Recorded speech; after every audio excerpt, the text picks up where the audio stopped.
अगर आप अपनी आँखों के इन्फेक्शंस की वजह से बहुत परेशान रहते हैं और डायबिटीज़ उसका एक बहुत बड़ा कारण है, तो इस वीडियो को बिल्कुल पूरी तरह से अंत तक देखिए, क्योंकि इस वीडियो में मैं आपको बहुत ही सहजता से 2 स्पेसिफिक मार्मिंग चिकित्सा बताने वाला हूँ, जिसकी मदद से इन चीज़ों के अंदर आप बहुत अच्छे ढंग से उनको कंट्रोल कर सकते हैं। पर उससे पहले अगर अभी तक आपने हमारे चैनल को सब्सक्राइब नहीं किया है तो कर लें, निःशुल्क है, बटन बिल्कुल नीचे है।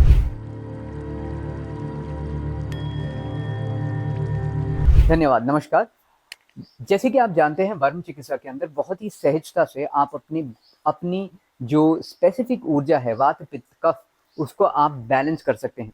तो इसके अंदर स्पेसिफिकली आपकी आंखों के बिल्कुल यहाँ पर, ये जो आप देख रहे हैं बिल्कुल एकदम टिप, यहाँ पर जो सॉकेट्स है, वहां पर एक बहुत ही इंपॉर्टेंट मार्मिक रीजन रहता है, जिसे हम बोलते हैं आपांग मर्म।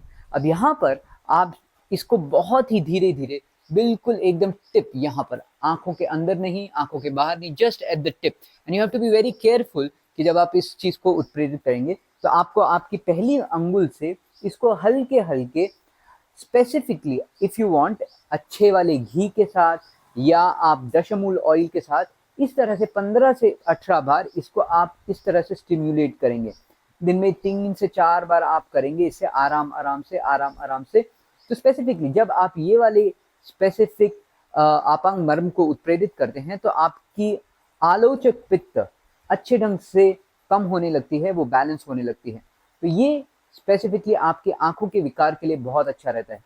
पर उसी के साथ आपको एक सेकंड मर्म के अंदर भी आपको काम करना है, जो आपके बिल्कुल आईब्रोज के बिल्कुल बीच में होता है। तो right eyebrow and left eyebrow. तो राइट आईब्रो मतलब आंखों के बिल्कुल बीच वाला भाग यहाँ पर, और ये आंखों के आईब्रोज के बीच वाला भाग, ये दोनों तरफ स्थित होता है, और ये है आपका अवर्ता मर्म। अब अवर्ता मर्म को भी आप इसी तरह से उत्प्रेरित करेंगे। आप 15 से 18 बार अच्छे ढंग से उसे राइट साइड को सर्कुलर मोशन में आप उत्प्रेरित करेंगे, एंड यू कैन अप्लाई घी या दशमूल ऑयल, जो अच्छे ढंग से आपके आलोचक पित्त को कम करता है। और उसी तरह से आप 15 से 18 बार आप अपने लेफ्ट साइड के ऊपर करेंगे। पर आपको ध्यान रखना है कि जब आप इस स्पेसिफिक क्रिया को करेंगे तो उस समय आपको आपकी आंखें केवल इन स्पेसिफिक मर्म पे रहनी चाहिए। बाय डिफॉल्ट कहीं आपकी आंख, जो आपकी उंगली है, आंख के अंदर नहीं जानी चाहिए, नहीं तो इट माइट कॉज इंजरी। तो ये जब आप करते हैं, कुछ समय तक जब आप करते हैं, तो बाय डिफॉल्ट आपका पित्त, स्पेसिफिक आलोचक पित्त कम होने लगता है। और जैसे जैसे वो कम होता है, आपकी आंखों के जो ये विकार हैं, स्पेसिफिकली आपके इन्फेक्शंस या विजन के अंदर जो प्रॉब्लम होना शुरू हो जाती है डायबिटीज की वजह से, उसमें आप कमतरता देखना शुरू कर जाएंगे। इसी की तरह आप और हमारे दूसरे वीडियोस को अगर आप देखना चाहते हैं तो हमारे चैनल के साथ सब्सक्राइब रहिए, और अगर अभी तक आपने हमारे चैनल को सब्सक्राइब नहीं किया है तो कर लें, निःशुल्क है, बटन बिल्कुल नीचे है। अगले वीडियो तक नमस्कार।